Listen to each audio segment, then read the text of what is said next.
Hi, so today I'm going to talk to you about a Boveda setup.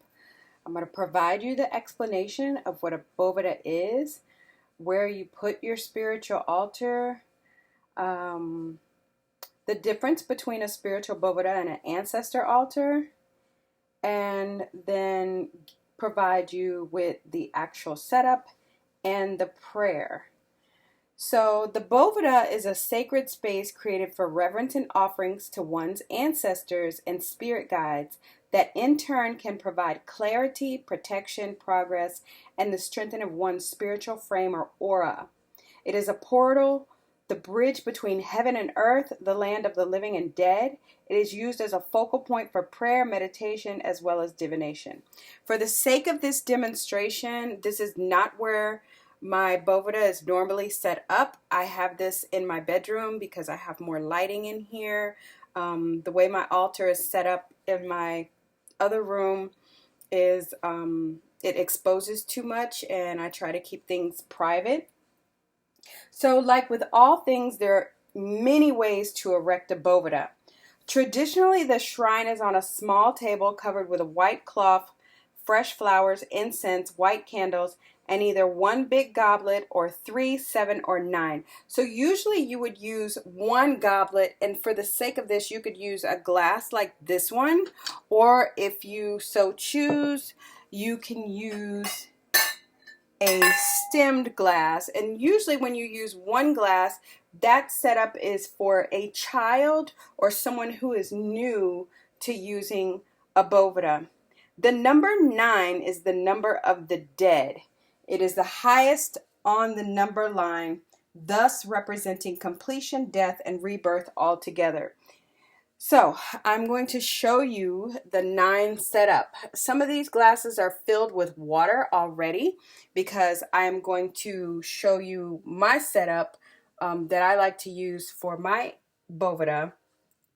So you'll start placing them on either side. Make sure that your glasses are clean, and they're usually the same height. So the tallest glass in the back, if you have short glasses, you want the tall glass to be in the back. If they're all the same size, then that's fine. In this case, I don't have enough wine glasses, so I'm just using this again as a demonstration. This is the setup for the number 9. So each of the 9 glasses is to be filled with fresh, cool water and changed once a week or whenever the glasses get cloudy. So the water here is for clarity, purification, and life to the spirit. So it has to be kept clean. So all of these glasses would be filled with water. The main glass is to be dedicated to the Creator, the Most High, and the other 8 can be dedicated to the ancestors or group of spirits.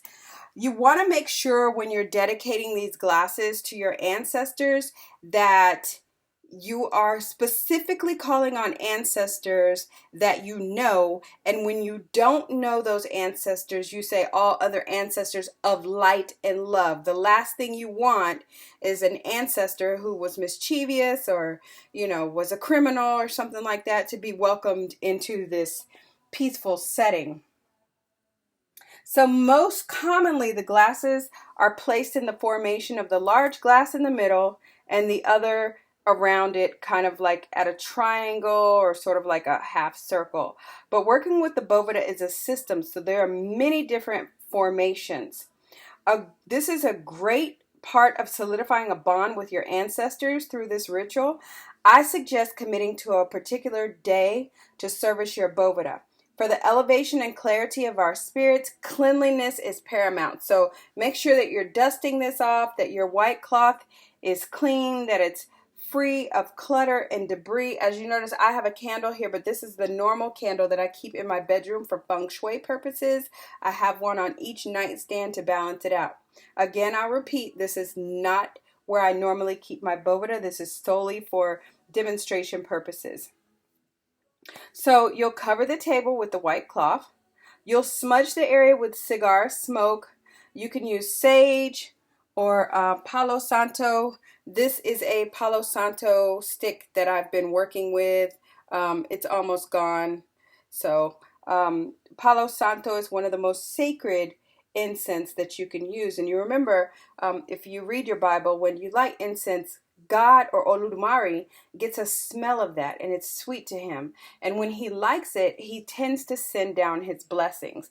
I also like to use oud. So this is an oud stick. And so this is the brand of oud that I like to use, Dem al Oud. It is pure agar wood incense. And this also is a sacred incense. And you can get this on Amazon. It doesn't cost that much money. It runs maybe $12. You get a whole case. This is what the pack looks like. And so the smell is so good. And you'll just like sitting in front of your altar. Another thing that I like to place on my altar is a bell. Because when I'm working with the spirits, and I'm going to set this to the right because I work to the right, you want to use the bell. So you add fresh water to the glasses and arrange them the way that you want to. 1, 3, 7, or 9. After smudging it, then you provide fresh flowers. So you could have a vase on either side, or you could just have one vase in the back. I tend to like to use white flowers. I don't have any now because I'm, again, doing this for demonstration purposes. So you'll prepare and light white candles and light incense. Most oftentimes, I like to use a tea light candle, but I'm out, so I will just use a utility candle. You set it right there in the middle, and then you'll light it. So once you light it and light your incense, you're going to ring your bell. You want to get the attention of the spirits. And then you're going to take time to call on their names. If you don't know them, generally state that you are calling on your ancestors of elevated and moral character whose names you do not know. In time, your Agun and your Agungun, your ancestors known and unknown, they'll reveal themselves to you. So you're going to offer them a prayer, and then you're going to sit and talk to them like you talk to your best friend. You know, hey, I'm having problems. You know, I can't pay my bills. They understand this type of talk because they've been through this, okay? And then what you'll do is you'll sit there and listen. And try doing it, and I know it might be a long time for some of you who are not used to meditating, but do it for like 20 minutes a day. And just listen for their guidance and instructions. And you can use your divination tools, and make sure you have a journal handy to write in so that when they do talk to you, you can keep notes. As soon as the water turns cloudy, the spirits lose clarity. So when you add your water, this is one way to keep bugs away for sure, is you're going to add Florida water, and see, it makes a nice white cloud. You're just going to add Florida water to the glass, and it keeps it nice and clean. And again, I use a 3 setup, so that's why I have 3 glasses. But see, I like how it floats to the top, and you can sit there and meditate, all right? And I'm going to set this bottle of Florida water here because we're going to talk about a little more about that in just a minute. So as soon as the water turns cloudy, and I don't mean like this, I mean cloudy as in it's dirty, it's been sitting there for longer than a week, you want to dispose of that water. Wash those glasses out. These glasses should be spotless, okay? Completely spotless. And the Florida water tends to leave like ring residues around it as it evaporates. The last thing you want is for your water, when you see it start to get low, replace it.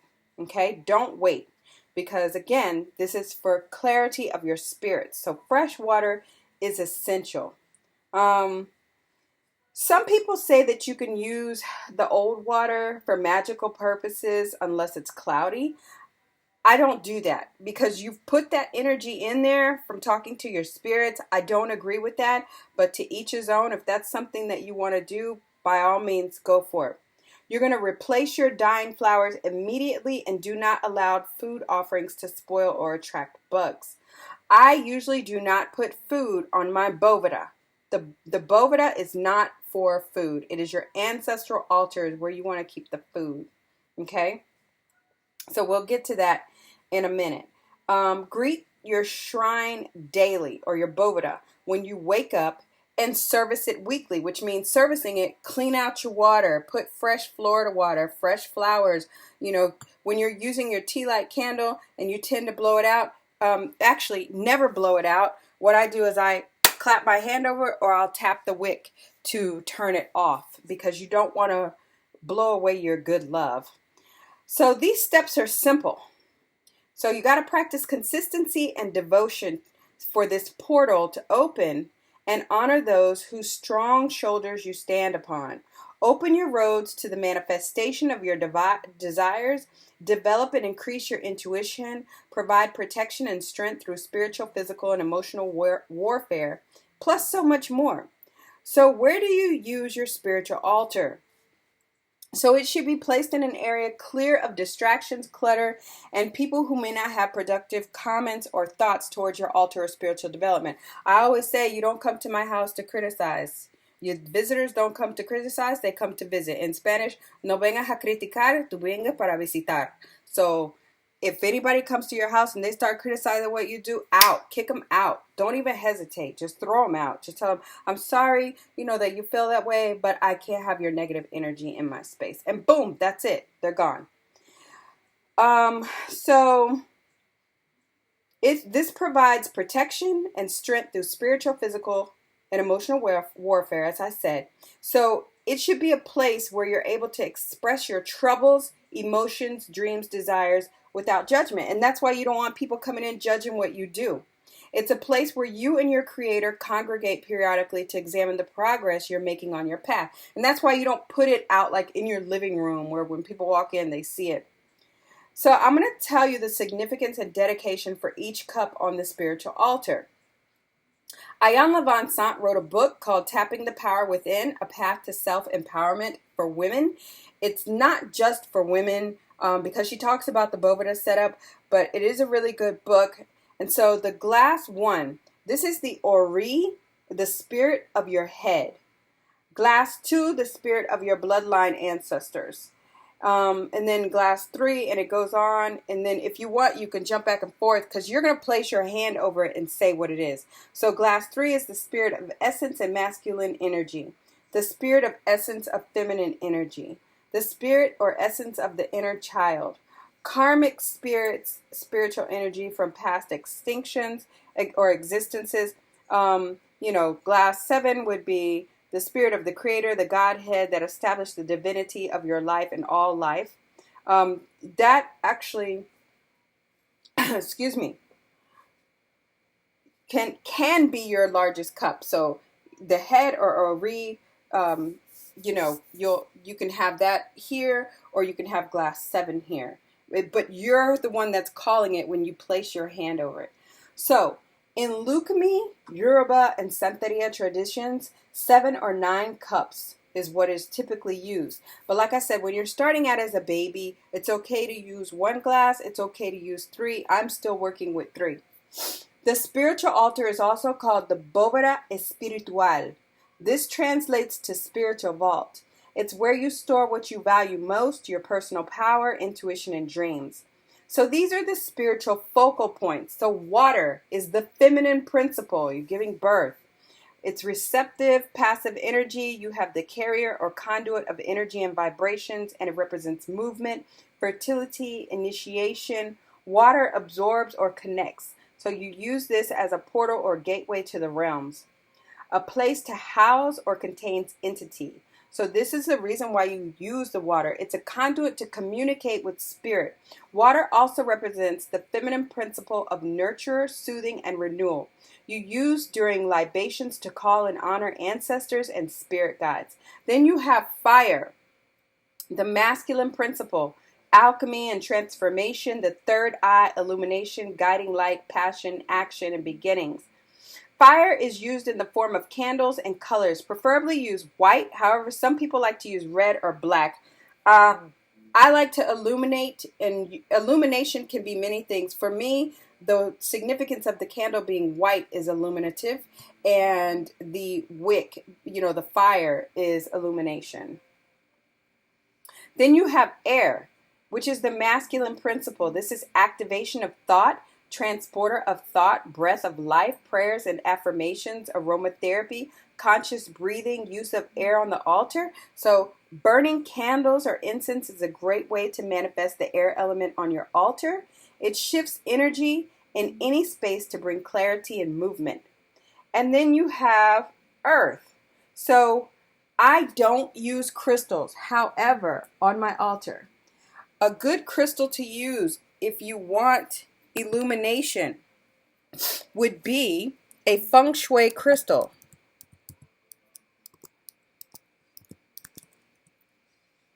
So the feng shui crystal, this is it. You can either place it behind here or you can place it out front. I love feng shui crystals. They're very reflective with the light, especially when the fire hits it. It bounces off the water. If you're good at reading water in glasses, that's also a nice thing to have. The element of earth or wood can be represented by the table that you use. Crystals and plants are also great symbols of earth element for any altar. So that's where your plants come into place. Crystals hold memories or rather crystallizes information in time. Plants plus soil are representations of growth, death, and renewal. So let's talk about the difference between a spiritual Boveda and an ancestor altar. A spiritual altar and an ancestor altar are known to be used interchangeably. However, and the reason why is because you have your Agun and your Agungun that you're addressing. So an ancestor altar is slightly different in setup, but it is used for similar purposes because you're communicating with your ancestors. An ancestor altar is set up. Some people like to set them up on the floor or the ground. I don't, because these are your ancestors. Put them on a table. You want them to be elevated, okay? And in most traditions, the ancestor's essence is housed in sort of a walking stick. This is your Agun stick. If you're Yoruba, Lukumi, or Santeria, this is where the energy of the ancestor is housed. Again, this is called the Aguns. Where a spiritual altar is to elevate guardian angels, God's appointed guardians, spirit guides, and ancestors. An ancestor altar is used to ground your energy and a place for reverence and recognition. All Bovedas and ancestor altars are centers of elevation, so just remember that. Elevate, so you don't want to have this too low to the ground, you don't want to have it too high. Elevating your spirits and self to higher vibrations and projections. Offerings. Do not put offerings on your Boveda. You put offerings in your on your ancestor altar, okay? I'm not going to go into too much detail in that, but on your ancestor altar you would have glasses that are clear and you will have a crucifix. Now this one is pretty worn out. I got it from the dollar store, you can see. So I've used it. I've set it in water. So this is crucifix. So you have an on and off position. This is the off position, okay? When you get ready to work, you can set it up here if it'll stay, or you can put it in the water. Now it is in the on position. This is when you are working or just need that added presence. You may otherwise place this beside or balanced on the top of the glass. It represents light, life, protection, the intersection of matter and spirit, the world tree, and as the Potomaitan axis mundi or palo major, as the dead come up the roots, the four directions or winds, and as an antenna for frequency. Again, the flowers are fresh and give life. Blessings are conveyed within the petals. If used before wilting, then, like I said, you can use the water. You can use the flowers in a spiritual bath. I don't do that because it's collecting energy. The white candle, energy like the food which is given. It's heat, warmth, elevation in terms of spiritual expansion and progress and light to help your ancestors and your spirit guides in the darkness, okay? So a bell is to help alert them and raise and break up stagnant energies, okay? This is rung in a cross to open the table or just to notify and balance the energies with a participant under spiritual influence, all right? Some people, I don't put a bowl of blue water, but on your ancestor altar, you can, okay? Do not come to your Boveda or your ancestor altar if you are in a bad mood. Do not curse in front of it. as this is a mirror for you, and it will attract like spirits and color their manifestations. You can, of course, confide in them your difficulties and speak as if they were here, as in life, ask for help, clarity, and guidance. Okay? A divinatory item which is cleansed frequency can be used here. This is not used as a crutch, but as an addition to mediumship. So open your psychic senses. You can use any type of cards that you want to. I have chakra cards. If I, want to look at the chakra cards, then I'll pull those out. I also have Black Angel cards, and I have the Eternal Tarot, which is very difficult for some people because it also uses Kabbalism. So if you don't know much about that, you will have to do a lot of reading to learn about it. Be careful of the jewelry that you wear when you come in front of your altar. I tend not to have anything unless it is my elekes, and then I will wear my elekes, okay? But other than that, it's charge protection, a cross necklace, evil eye, the hamsa, or a sabachi. Okay, so again, like I said, one glass is typically set up for children. This 7 glass setup, I'm going to show you that because I do the 3 glass setup, and I'll show you that in a minute. So the 7 glass is going to look like this, kind of in a circle. So you'll have it kind of like that. That's a 7 glass setup. You got your cross there, and then you put 2 vases of flowers. And then I already showed you the 9 glass setup. And in the 9 glass setup, you can put a cigar across the glasses, and you can make them in a circle if you want to, or you can keep them out kind of like the triangle. The 3 glass setup. Okay.